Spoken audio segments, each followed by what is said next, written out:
Okay, people. So this is part two of Nature of the Remedy, and where we left off at was on page number 6. So let's get to page number 6, and we can continue. So this is where we left off at on page number 6. Page number 6. The prison penal bonds. In fact, there also exist other bonds issued in a case, which are so-called penal bonds, consisting of a series of 3 to 6 bonds, all having OMB number 90000045. It is these bonds, not shown in the example, which are all created behind your back without your knowledge or permission, yet receive their commercial energy from the living soul sovereign. It is our understanding that these bonds are valued at 2 million count, where the counts is the number of the counts in the true bill indictment and or the counts of conviction. The first three bonds are the bid bond SF24, performance bond SF25, and payment bond SF25A. The next three bonds with the same OMB numbers are the Miller Act bonds SF273, SF274, and SF275, which may or may not apply to a state case as opposed to a federal case. Each bond issue will constitute a so-called roll, so the total sum of all these penal bonds could be 3 or 6 times 2 million times number counts. All these bonds are 1099 OID eligible issues. If you are also listed, if you are also listed these as 1099 OID eligible issues, the amounts become quite large, and the numbers showing up on line 21 and 64 of the federal tax form 1040 will be considerably larger. For simplicity of example, they are not included, only the appearance bond, but can most certainly be included also. The description of these bonds would be all OMB number 90000045. Bonds for case number CR 555555. State of my state versus John Doe. In addition to these case related bonds, one can also include such eligible issues as traffic tickets, commercial bills of any sort, tax bills, court judgments, in fact, any and all commercial presentments, whether issued to you or by you. Remember, all the products of the economic system are prepaid by virtue of public policy and public law 7310, arising out of the necessity of no longer existing constitutionally authorized money to pay at law with. Once they took away our gold and silver backing of the currency that is mandated by our organic constitution, Article 1, Section 10, making it impossible to pay at law for anything, the government that sees the gold must, under public policy, pay all the bills for us. It is our very inability to pay at law as a result of the executive order seizing the gold in 1933 that gives us the authority to demand that the items be treated as prepaid.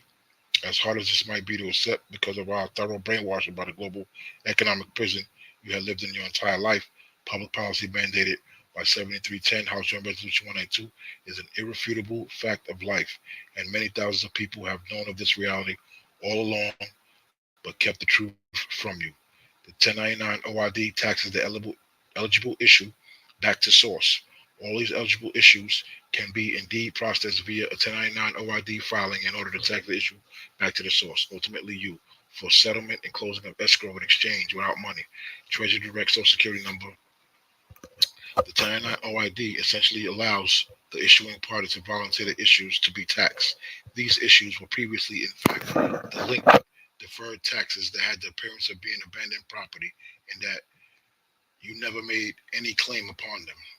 Upon identifying the eligible issues, we force these funds to be set aside in essentially a demand deposit account as a federal withholding for recovery as a refund of a 1040 form at line 64. The 1040 establishes the title to the eligible issues. The 1040 form simply identifies title to the 1099 OID eligible issues as both being income to you, line 21, and as federal withholding, line 64. The commercial instruments presentments can only obtain commercial energy value from you, so you are the source, the principal creditor. However, since you never received actual spendable funds when they billed you, you failed to include a check to pay with, a dishonor. In fact, the amount in question is all in a withholding status at the time of filing the 1040. The 1099 OIDs filed earlier affected a federal withholding of the funds that were being privately withheld.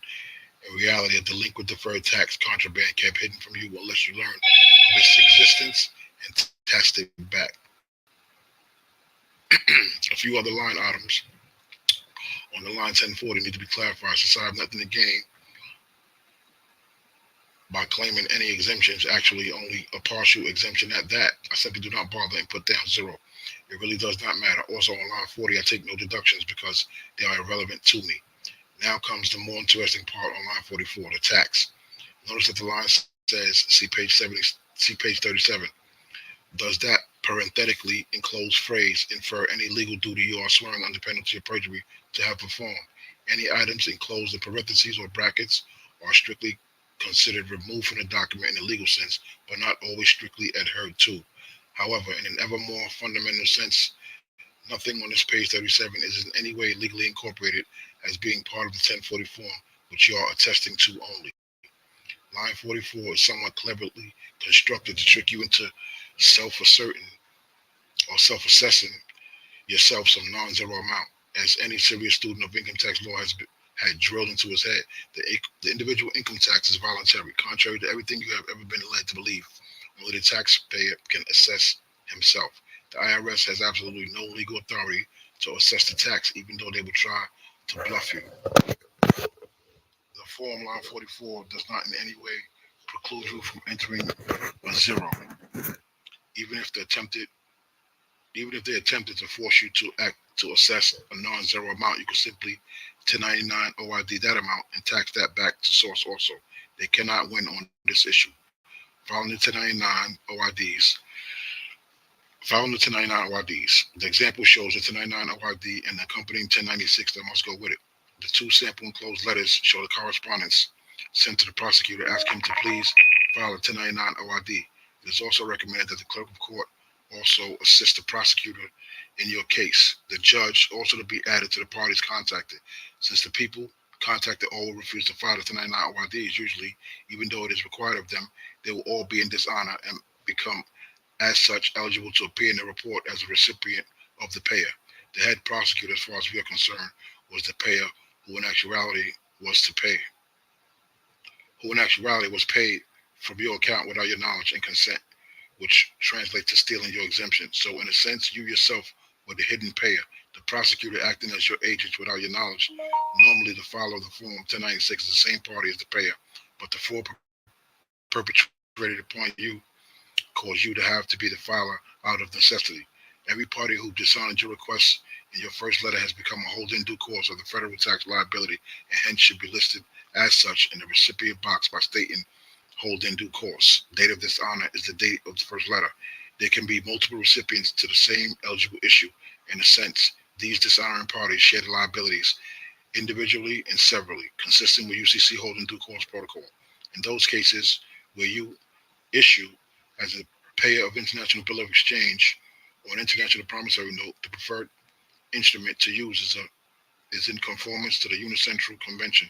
To say a clerk of court for a fine or court costs, the recipient will be the clerk of the court, and the payer is you instead of the agent of you, a so-called public servant. Any and everything issued that receives its commercial value from you via your exemption has as its source you. In conclusion, this paper is highly condensed out of necessity, explanation of what you can do and who you really are. If you are operating with this described procedure, you are in complete conformance to the letter and intent of the law. The system may choose to attempt to intimidate you into not laying claim to what is rightfully yours. Do you understand it well enough to be the belligerent claimant? Satan's system does not want you to assert yourself. They will try to intimidate you into silence and acquiescence of the docile economic slave you currently are.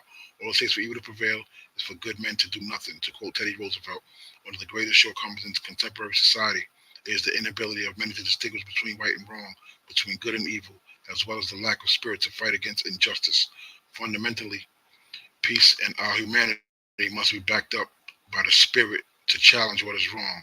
A peace that acquiesces to rampant iniquity represents the bleak stillness of a spiritual graveyard. Shutting one's eyes to injustice is not tolerance, it is little more than cowardice and apathy. It is to those who agree with this paper is dedicated and addressed to. And afterthoughts. It was not made clear in the previous discussion how and why this procedure affects the release of the individual.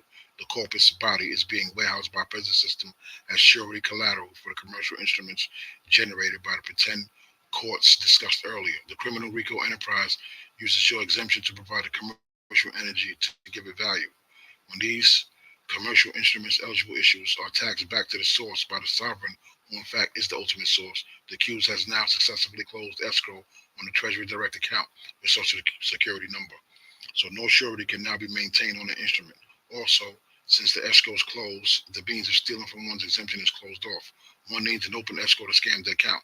Therefore, they can no longer pay for your warehousing expenses, and deferred taxes must be set aside for withholding. And if they cannot produce the funds, someone in the system will have to become the scapegoat and go to prison, effectively replacing you.